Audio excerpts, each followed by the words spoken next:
versículo en especial apunta de la misma manera que el verso anterior a un tiempo escatológico, es decir, a un tiempo de final, la era mesiánica.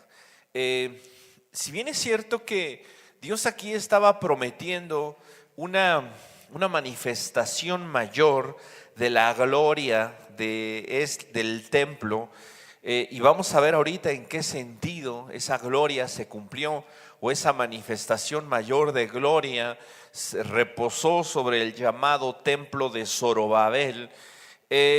Dios está apuntando a un tiempo que va más allá de la construcción de ese templo, de la remozada que le dio aún el mismo Herodes. Recordemos que este templo que fue edificado aquí en el tiempo del profeta Ageo fue destruido, fue arrasado en el año 70 por el Imperio Romano.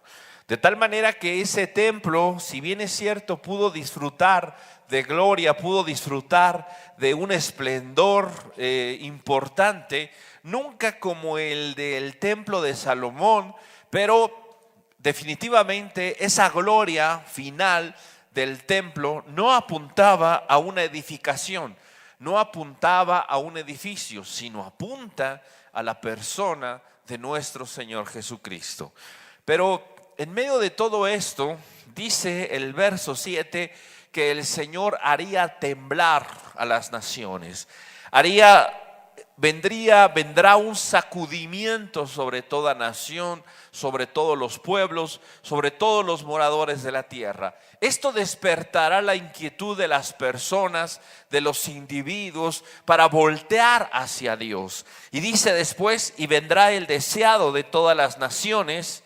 Esta expresión es una expresión controversial. ¿Por qué razón? Porque varias versiones, sobre todo aquellas que toman el texto conocido como Textus Receptus, lo traducen de esta manera: vendrá el que desean las naciones, vendrá el deseado de las naciones. Pero un estudio un poco más profundo, considerando otros manuscritos, como puede ser el Textus Criticus, y aún algunos que, como por ejemplo Juan Calvino, que este texto lo desmenuzó en su idioma original, y la traducción que hacen estas personas es: y vendrán las naciones y traerán lo deseado por las naciones, y llenaré de gloria esta casa. Eso es lo que otras versiones dicen. ¿Apuntando a qué? Apuntando y diciendo que todas las naciones vendrán y traerán el tesoro de ellos, el tesoro de estas naciones, para contribuir para la gloria de Dios. Y esto entra en contexto porque dice el verso 8: mía es la plata y mío es el oro, dice Jehová de los ejércitos. Cuando nosotros consideramos y vemos lo que Dios va a hacer, lo que Dios promete hacer, definitivamente tenemos que pensar en que la obra es de Dios. ¿Por qué razón? Porque cuando los judíos en ese momento, el pueblo de Dios, miraba la obra que estaban ellos llevando a cabo, pues veían que no era una obra esplendorosa, no era una obra magnífica como la del templo de Salomón. Dice un poco más arriba, en el relato, dice: ¿quién ha quedado que vio el antiguo templo en su gloria? Y contempla y dice: este no es nada, definitivamente no es nada comparado con aquel. Sí es cierto, pero Dios aquí promete, veíamos en aquella ocasión, que este templo, si bien es cierto en cuanto a su ornamento, no tendría el mismo esplendor, la misma gloria, el mismo lujo, la excelencia de los materiales. Dios promete que este templo tendría una gloria mayor. ¿Por qué razón? Porque este templo podría conocer y podría tener algo que no tuvieron los demás, y es la presencia de Dios. Aun cuando Dios en la antigüedad se manifestó allá en el templo de Salomón y lo hacía, este templo tendría algo especial. En aquel templo pudieron contemplar la gloria y la nube, la llamada Shekinah. Esa manifestación visible de la gloria de Dios, esa bruma, esa nube que llenó el templo, que impedía que los sacerdotes, que los levitas ministraran, y donde Dios hablaba, donde Dios se manifestaba. Ese templo vio aquella gloria, pero esa gloria no era otra cosa sino una sombra, una figura de lo que era la gloria de Dios. Este templo que nosotros estamos estudiando alrededor de todo esto, el templo llamado de Zorobabel, este templo pudo conocer y pudo tener dentro de sí la mayor gloria que este mundo pudo haber conocido, la persona de nuestro Señor Jesucristo. Y esa gloria, y dice el evangelista Juan, y vimos su gloria, gloria como la del unigénito del Padre. Esa gloria que no era visible, que no era inaccesible, que solamente se podía conocer por reflejo, tuvo una manifestación precisamente visible en la persona de Jesucristo. Y nosotros miramos aquí entonces, según lo que nos dice el texto, que la promesa de Dios, ¿sí?, era que crearía una situación en medio de los pueblos, en medio de las naciones. Y esto motivaría a las naciones, a los pueblos, a traer sus ofrendas, a traer sus, por así decirlo, sus riquezas, ¿sí? Les voy a leer en esta otra versión lo que dice el texto. Dice: haré temblar a todas las naciones, sus riquezas llegarán aquí, y así llenaré de esplendor esta casa, dice el Señor Todopoderoso. Dios prometió que las naciones en algún momento serían conmovidas y traerían a la casa de Dios riquezas, habían de proveer para precisamente la reconstrucción. Sabemos, de acuerdo a la historia, que eso no sucedió en el templo de Zorobabel. Si bien es cierto que Dios, a través de Darío, a través de Ciro y a través de todos estos reyes persas y medopersas, proveyó para este templo, no fueron todas las naciones. Es decir, esta profecía está por cumplirse. ¿Sí? Esta profecía apunta precisamente a una nueva edificación, a una restauración futura del templo que Dios habrá de levantar, y en donde finalmente se consumará la historia de la humanidad y el plan redentor de Dios para su pueblo y para todas las naciones. Es por eso que decimos que este versículo apunta a un reino futuro, a un evento futuro que no ha sucedido en la historia, y es precisamente el preludio del regreso de nuestro Señor Jesucristo. Y vemos nosotros aquí una promesa. Decíamos que este texto tiene dos interpretaciones. Una de ellas dice que el deseado de las naciones es Jesucristo, ¿sí? De acuerdo a esta traducción o a esta interpretación, podemos nosotros pensar que se refiere a la venida de Jesús, que se refiere a la primera venida de Jesús, o también apuntando a la segunda venida de Jesús. La segunda, ¿sí?, la segunda interpretación es la que ya mencionamos. Todas las naciones trayendo su deseo, su riqueza, su tesoro para contribuir para que el templo tenga grandeza. Independientemente de que cada una de ellas tiene cierto soporte y cierta parte de verdad en el sentido del plan de Dios, tenemos nosotros que mirar lo que dice el texto en su parte final. Dice: mía es la plata, mío es el oro, afirma el Señor Todopoderoso. El esplendor, verso 9, de esta segunda casa será mayor que el de la primera. ¿Sí? Bueno, vamos a leerlo en esta versión. La gloria postrera de esta casa será mayor que la primera, ha dicho Jehová de los ejércitos, y daré paz en este lugar, dice Jehová de los ejércitos. Hay un efecto que va precisamente a suceder como resultado de la intervención de Dios en la edificación, en lo que va a tener esta casa. Y ese efecto va a ser la paz, ¿sí? Y daré paz en este lugar. Paz y prosperidad. Ese es el resultado de la obra de Dios para esta casa. Y ese efecto no lo podemos nosotros mirar en ninguna parte de la historia del pueblo de Israel hasta este momento. Pocos años, poco tiempo es que Israel ha disfrutado de paz y prosperidad, pero han sido momentos pasajeros, han sido etapas temporales en donde Dios ha permitido esto. Entonces, ese evento definitivamente tampoco ha sucedido.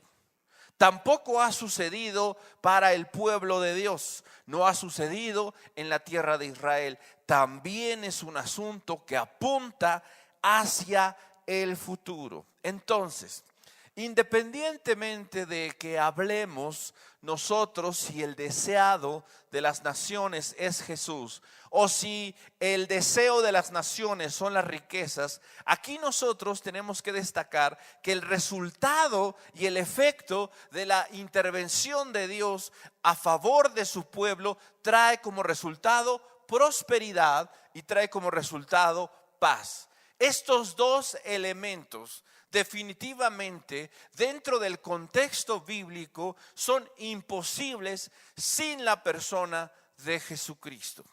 Así que cualquier corriente de interpretación que nosotros tomemos respecto al texto, implícitamente o explícitamente está en medio la persona y la figura de nuestro Señor Jesucristo.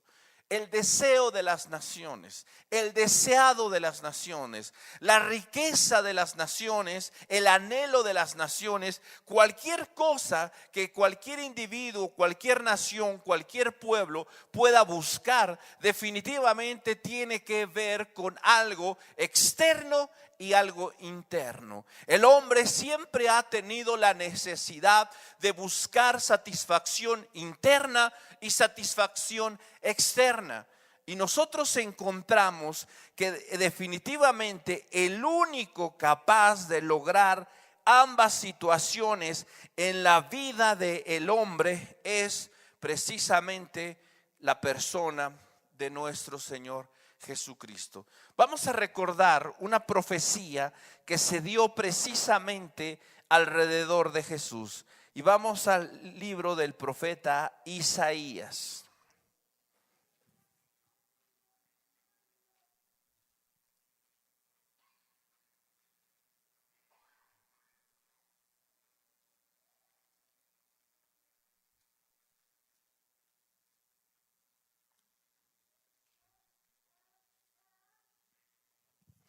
Y dice el versículo 6 del capítulo 9, Isaías 9:6, porque un niño nos es nacido, hijo nos es dado, y el principado sobre su hombro, y se llamará su nombre admirable, consejero, Dios fuerte, Padre eterno, príncipe de paz. Lo dilatado de su imperio y la paz no tendrán límite sobre el trono de David y sobre su reino, disponiéndolo y confirmándolo en juicio y en justicia desde ahora y para siempre. El celo de Jehová de los ejércitos hará esto. ¿Quién es el autor de la paz permanente? ¿Quién es el autor precisamente del establecimiento del trono de David sobre el mundo, sobre Israel? ¿Quién es el autor detrás de todo esto? Dice aquí Dios, Jehová de los ejércitos. El único capaz de llevar a cabo esta obra es definitivamente Dios. Y es interesante mirar que uno de los principales efectos de esta intervención de Dios a favor de su pueblo es la paz. ¿Sí? Un reino de paz. Y este reino de paz es por medio de este niño que nos es nacido. Sabemos nosotros que esta es una profecía mesiánica. Sabemos nosotros que esta profecía se refiere a la persona de Jesús, a la persona de nuestro Señor Jesucristo. Este que nació allá en Belén de Judea es precisamente el cumplimiento de esta promesa. Ese que se habría de sentar en el trono de David nació hace ya algunos años. Nació allá en Belén de Judea, en aquel pesebre, en aquel momento. Ese príncipe de paz no es otro sino Jesucristo. Ahora, eso es con respecto a el plan mesiánico con relación a Israel. Vamos a mirar lo que dice el Nuevo Testamento, que es Jesús para cada uno de nosotros. Vamos a ver qué dice Efesios capítulo 2. Efesios capítulo 2.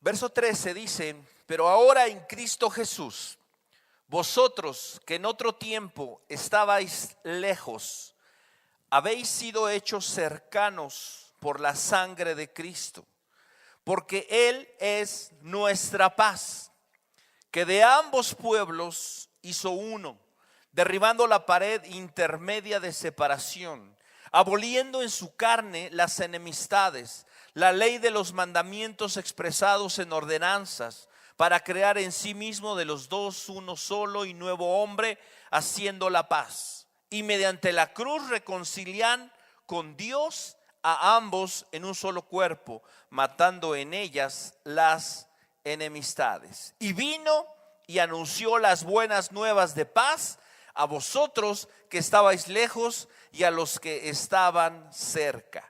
Porque por medio de Él, los unos y los otros, tenemos entrada por un mismo espíritu al Padre. Entonces, dice aquí el texto, ¿sí?, la escritura, que Él es nuestra paz. No solamente nuestra paz en ese sentido con Israel, con el pueblo escogido de Dios, de tal manera que derriba el muro y nos hace un solo pueblo con ellos, sino que además, lo más importante, la paz que Jesús compra o nos otorga a cada uno de nosotros es la paz con Dios, de tal manera que nos puede, dice el versículo 16, reconciliar con Dios. Tú y yo, ¿sí?, antes de conocer a Jesucristo, estábamos enemistados con Dios. Estábamos considerados como enemigos de Dios, sin la posibilidad de que existiera un cambio en esa circunstancia, en esa situación en la que nosotros nos encontramos. Sin Cristo, ¿sí?, éramos ajenos a la vida de Dios. Sin Cristo estábamos destinados a experimentar la ira, la indignación, el enojo de Dios a causa del pecado. Mas a través de Jesucristo nosotros logramos encontrar precisamente la paz. ¿Qué fue lo que aquel anuncio de los ángeles a los pastores, ahí en el Evangelio de Lucas, ahí en el capítulo 2, en el verso 14, cuál fue el canto que entonaron los ángeles? Lucas 2:14 nos dice: gloria a Dios en las alturas y en la tierra paz, buena voluntad para con los hombres. ¿Sí? Dice un poco más arriba: he aquí os doy nuevas de gran gozo, que serán para todo el pueblo, que hoy ha nacido en la ciudad de David un Salvador, que es Cristo el Señor. Y entonces esas nuevas noticias, esas buenas noticias que anunciaron estos ángeles por medio de Jesucristo, la salvación por medio de Cristo tiene un efecto, dice paz. Paz con los hombres de buena voluntad. Aquellos hombres que toman la determinación, que escuchan el mensaje del evangelio, que son capaces de responder al llamado de Dios para reconciliarse con Él, arrepintiéndose de sus pecados. Dice la Biblia, Dios hace la paz con ellos. Vamos a ver qué dice Romanos capítulo 5. Romanos 5 versículo 1.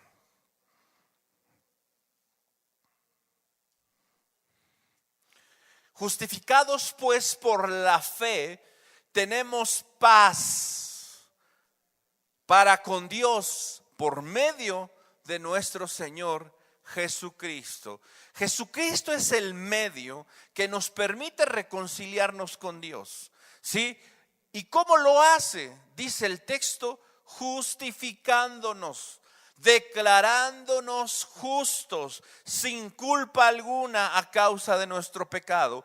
¿Cómo logra Jesús llevar a cabo esta obra? ¿De qué manera es que Cristo logra comprar nuestra paz? Logra que Dios ya no nos vea como enemigos, sino todo lo contrario, que ahora nos vea como amigos. Que ya no piense en destruirnos, que ya no piense en derramar su ira sobre cada uno de nosotros, sino por el contrario, que piense y tenga pensamientos hacia nosotros de paz. Vamos a ver qué dice Isaías capítulo 53.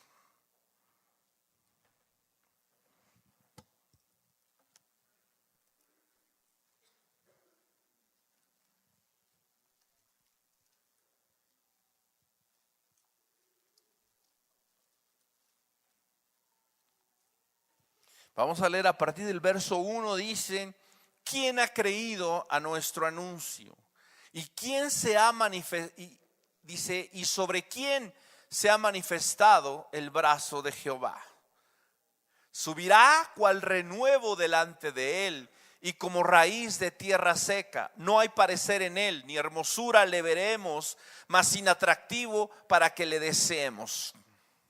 Despreciado y desechado entre los hombres, varón de dolores, experimentado en quebranto, y como que escondimos de él el rostro, fue menospreciado y no lo estimamos. Ciertamente llevó él nuestras enfermedades y sufrió nuestros dolores, y nosotros le tuvimos por azotado, por herido de Dios y abatido. Mas él herido fue por nuestras rebeliones, molido por nuestros pecados. El castigo de nuestra paz fue sobre él, y por su llaga fuimos nosotros curados. Dice la Biblia, bueno, continuamos en el verso 6, dice: todos nosotros nos descarriamos como ovejas, cada cual se apartó por su camino, mas Jehová cargó en él el pecado de todos nosotros. Tú y yo estábamos cargados de pecado, y ese pecado nos condenaba a la muerte eterna, nos condenaba al sufrimiento perpetuo. Y Jesús dijo: yo voy a pagar por el pecado de ellos. Y por eso tuvo que ser azotado, tuvo que ser herido, tuvo que descargarse la ira de Dios sobre él, para que tú y yo pudiésemos tener vida y para que pudiésemos tener paz. Por eso dice la Escritura: el castigo de nuestra paz, el precio de nuestra paz reposó sobre Jesucristo. Y de esa manera Dios ya no nos ve como enemigos, porque la deuda de pecado fue saldada. Justificados pues por la fe, tenemos paz para con Dios por medio de nuestro Señor Jesucristo. Entonces, Él compró nuestra paz. El precio que pagó fue su vida, fue el derramamiento de su sangre, fue recibir la ira de Dios. El castigo que yo merecía, ¿sí?, por mis pecados, lo llevó Él en la cruz del Calvario. Y entonces me reconcilia de esa manera con Dios. De esa manera Dios ahora ya no me mira como enemigo, y por eso ahora yo puedo disfrutar de esa cercanía con Dios. Pero sabes, esa paz no solamente se queda en una ausencia de enemistad con Dios. No solo se queda en la reconciliación que yo tengo con Dios, sino la paz que Jesús compró para nosotros. Ese príncipe de paz no solamente nos coloca en una posición diferente delante de Dios, sino que ahora nos permite vivir en una situación también diferente, distinta a la que nosotros vivíamos en el pasado. Vamos a ver qué dice Juan capítulo 14, Evangelio de Juan en el capítulo 14.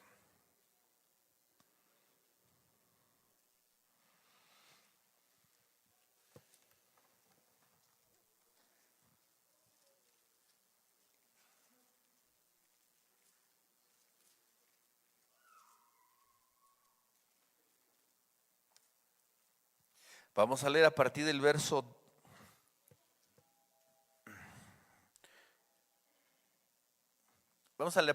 18. No os dejaré huérfanos, vendré a vosotros. Todavía un poco y el mundo no me verá más, pero vosotros me veréis, porque yo vivo, vosotros también viviréis. En aquel día vosotros conoceréis que yo estoy en mi Padre y vosotros en mí, y yo en vosotros. El que tiene mis mandamientos y los guarda, ese es el que me ama, y el que me ama será amado por mi Padre, y yo le amaré y me manifestaré a él. Vemos nosotros aquí que Jesús compró nuestra paz, pero esa paz, ¿sí?, como dijimos, no se quedó ahí en la cruz del Calvario, en un simple acontecimiento legal que nos compra tranquilidad, que nos compra el beneficio de no recibir la ira de Dios, sino que nos permite tener la posibilidad de entrar precisamente a una situación de vida diferente, ¿sí? Una situación de vida distinta, en donde Dios nos quiere llevar a una experiencia de esa paz. Y es por medio del Espíritu Santo que esto se manifiesta. Vamos a brincarnos hasta el verso 25, donde dice: os he dicho estas cosas estando con vosotros, mas el Consolador, el Espíritu Santo, a quien el Padre enviará en mi nombre, Él os enseñará todas las cosas y os recordará todo lo que yo os he dicho. La paz os dejo, mi paz os doy. Yo no os la doy como el mundo la da. No se turbe vuestro corazón, ni tenga miedo. Habéis oído que yo os he dicho: voy y vengo a vosotros. Si me amarais, os habríais regocijado, porque he dicho que voy al Padre, porque el Padre mayor es que yo. Y ahora os lo he dicho antes que suceda, para que cuando suceda creáis. Fíjense, hay un aspecto aquí que Jesús nos promete. Él nos promete que dice: yo les dejo mi paz. Esa paz que yo compré y esa paz que solamente yo les puedo dar es la que les dejo. En el mundo tendréis aflicción, dice el Señor. En el mundo vas a sufrir y vas a enfrentar las adversidades y vas a enfrentar todo tipo de circunstancias. Pero dice el Señor: confiad, yo he vencido al mundo. Y esa paz tiene que gobernar nuestro corazón, tiene que gobernar nuestros pensamientos. La promesa de Dios de que estaría con nosotros, la promesa de Dios de que no nos abandonaría, la promesa de Dios de que el sacrificio que llevó a cabo en la cruz del Calvario por nosotros nos librará de toda circunstancia. Cristo murió en la cruz del Calvario no solamente para comprar nuestra paz con Dios, sino para que vivamos en paz, confiados, seguros, en medio de un mundo perverso, en medio de un mundo cambiante, confuso, que solamente busca nuestra destrucción. Dios quiere que descansemos sobre la certeza de su sacrificio, de su obra perfecta, la cual definitivamente debe tener un efecto sobre nosotros. Pensemos en esto. Él ya pagó nuestra deuda de pecado. Él ya saldó completa y totalmente nuestro asunto legal para con Dios. Ese aspecto definitivamente ha quedado finiquitado, ¿sí? Ha quedado completamente terminado.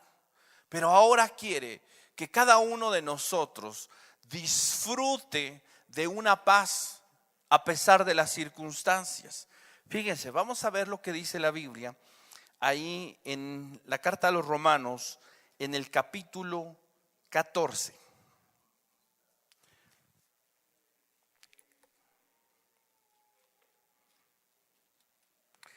Romanos capítulo 14, verso, vamos a leer el 17. Romanos 14,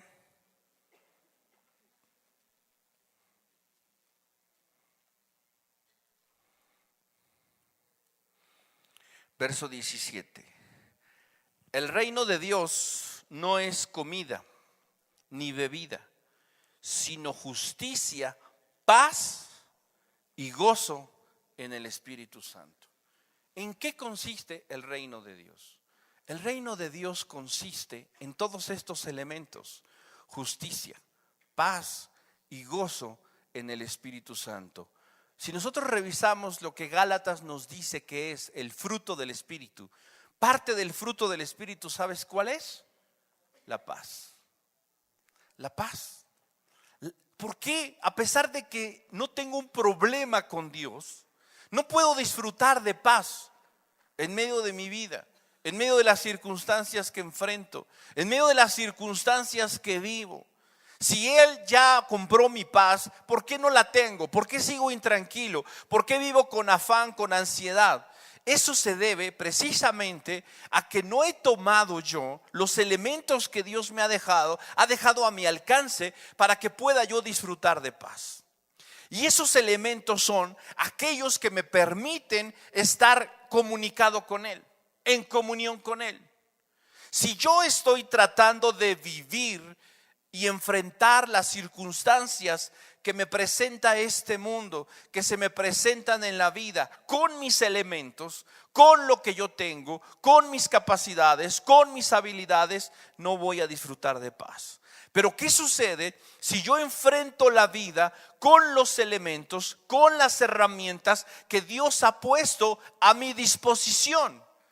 Y es precisamente lo que Dios quiere que cada uno de nosotros lleve a cabo, ¿sí? El reino de Dios, ¿sí?, no consiste en elementos externos, comida, bebida, elementos que son materiales, elementos físicos. El reino de Dios consiste en elementos internos, elementos espirituales que son capaces, según lo que dice Filipenses, de guardar mi corazón y mis pensamientos. Filipenses capítulo 4.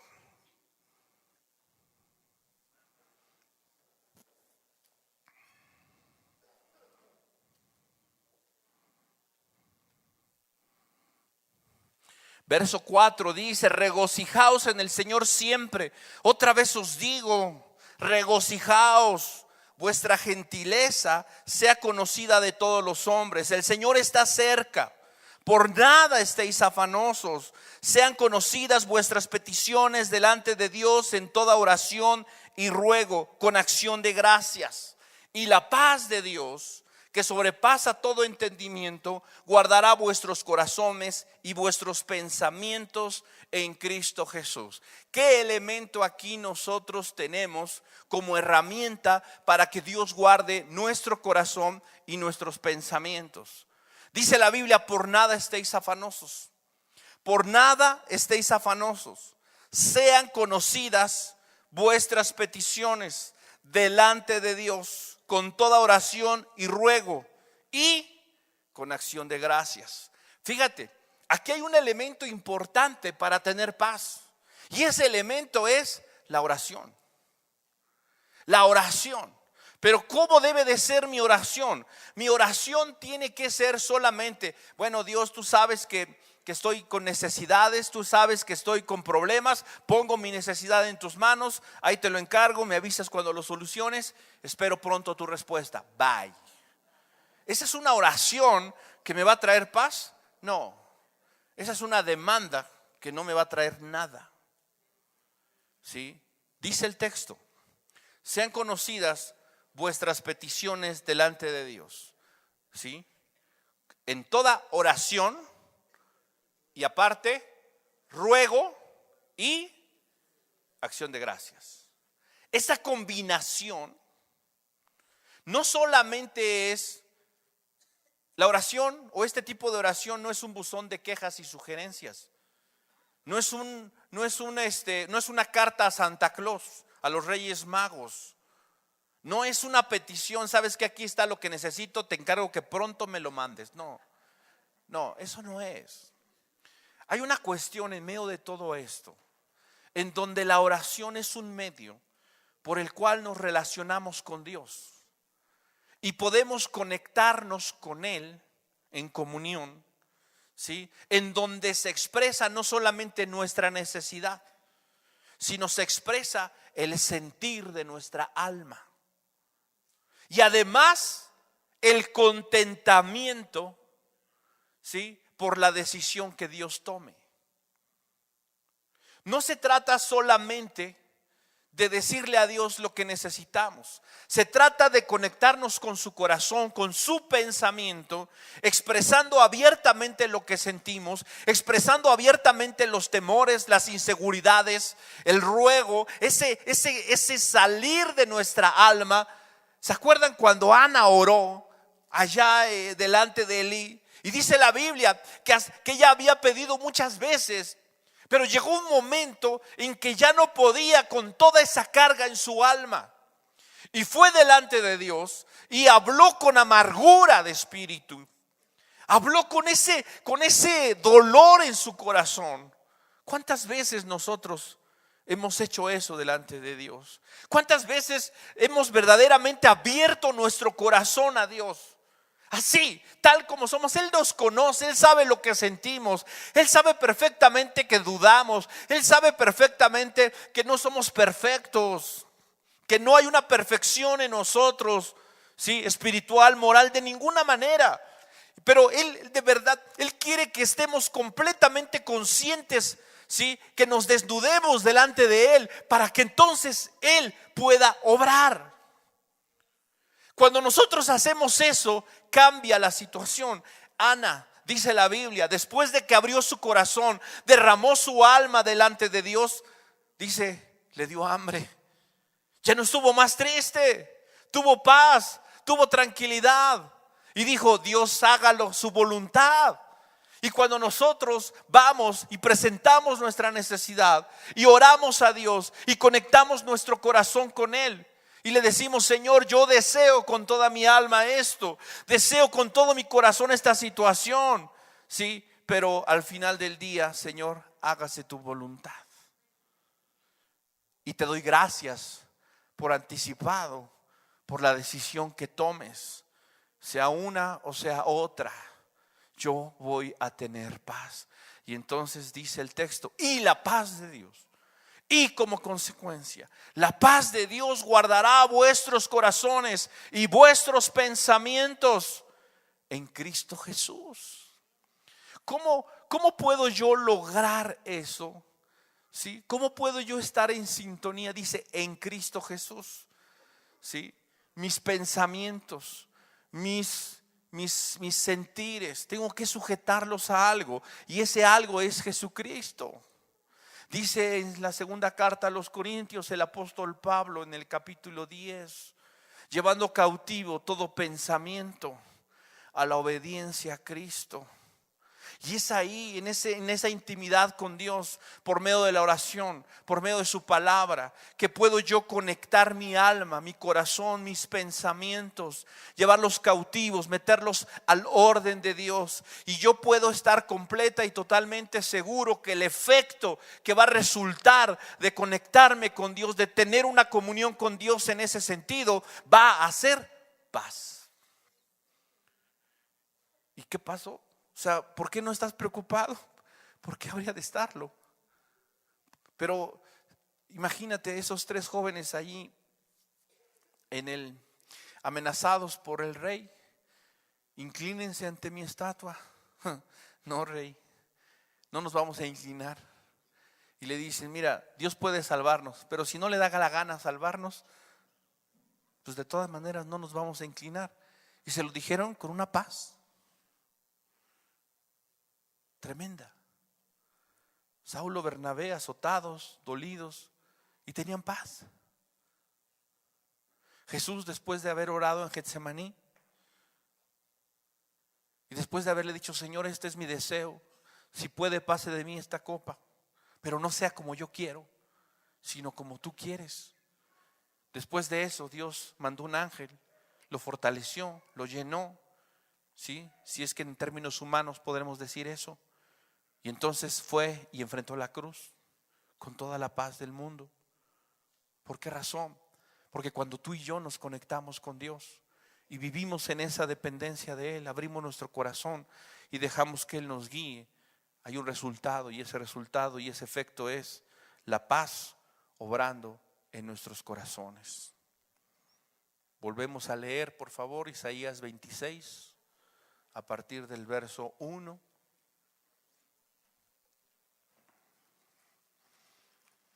En aquel día cantarán este cántico en tierra de Judá. Fuerte ciudad tenemos, salvación puso Dios por muros y antemuro. Abrir las puertas y entrará la gente justa, guardadora de verdades. Tú guardarás en completa paz a aquel cuyo pensamiento en ti persevera. ¿Por qué? Porque en ti ha confiado. O sea, ¿cuál es la cuestión aquí? Mi mente, ¿en qué está ocupada? Si yo estoy pensando solamente en mis problemas, y con esto no quiere decir que no pienses en ellos, ignorar no va a cambiar las realidades. Tienes que ser consciente de los problemas que tienes, tienes que ser consciente de la realidad que enfrentas, de las necesidades que tienes. Pero dice el texto, ¿sí? Tu pensamiento no tiene que perseverar en tus problemas. Tu pensamiento tiene que perseverar en Dios. Regresamos a Filipenses, ¿sí? Filipenses capítulo 4.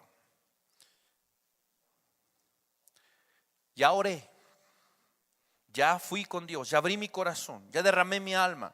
Y entonces hay una paz que sobrepasa todo entendimiento, que guarda mi corazón y guarda mis pensamientos. Ya salí de ese momento glorioso, pero ahora salgo y enfrento la vida y enfrento las circunstancias.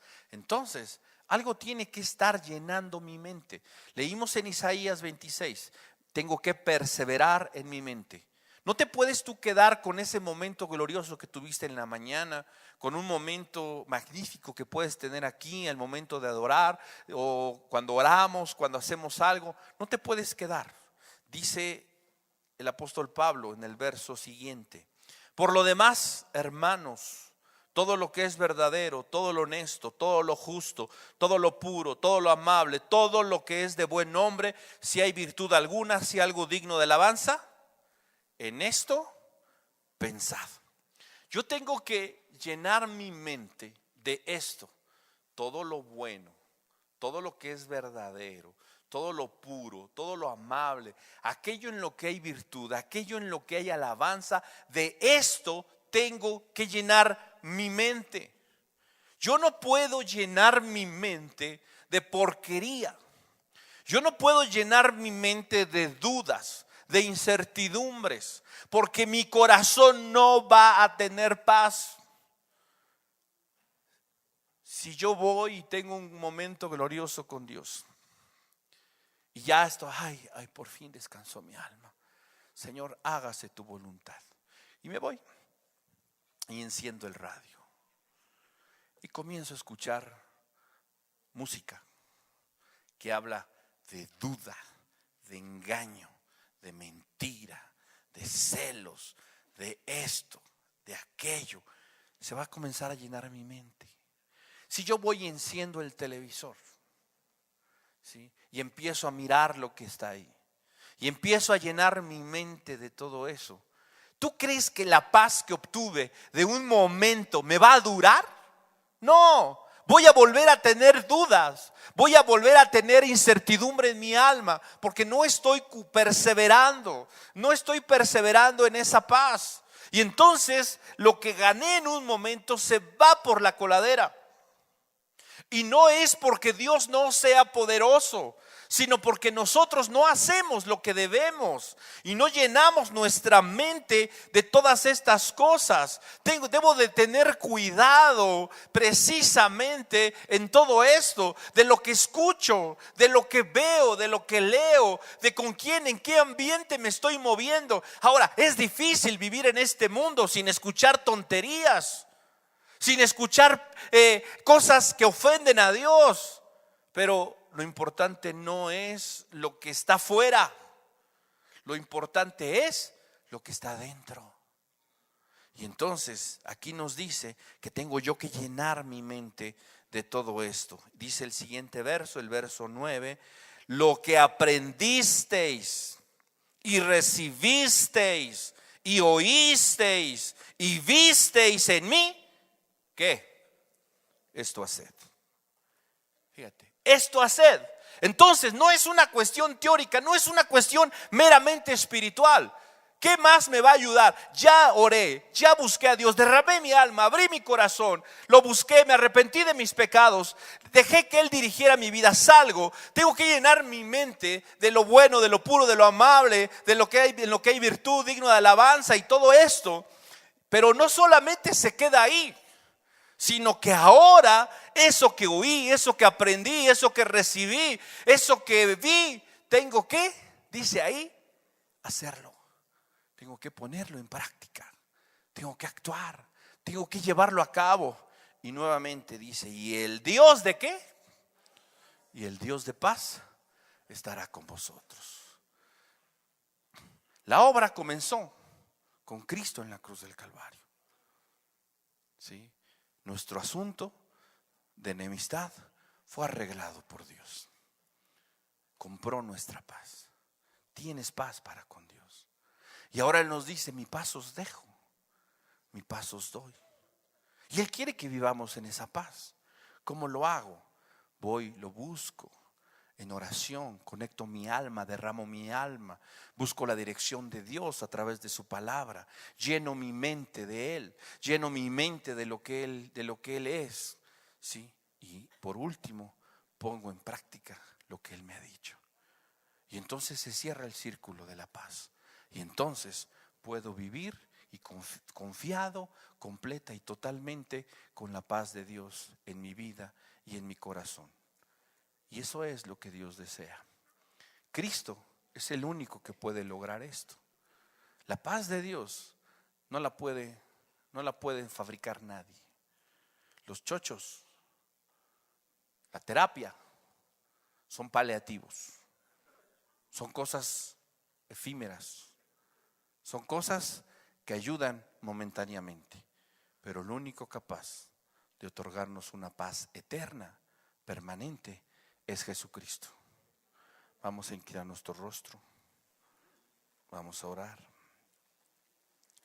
Señor, en esta mañana, nuestro corazón, nuestra vida, están delante de ti.